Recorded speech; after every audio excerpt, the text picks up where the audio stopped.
রাউজানে নির্মিত হচ্ছে নতুন একটি পার্ক। এটি রাউজান রাঙ্গামাটি হাইওয়েতে অবস্থিত, আর এটির নাম হচ্ছে royal city park and restaurant.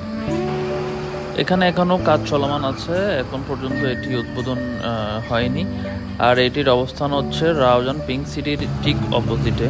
সম্পূর্ণরূপে চালু হলে রাউজানের মানুষ নতুন একটি বিনোদন কেন্দ্র পাবে অবসর সময় কাটানোর জন্য, যেখানে পরিবার বন্ধু বান্ধব নিয়ে এসে অবসর সময় পার করা যাবে।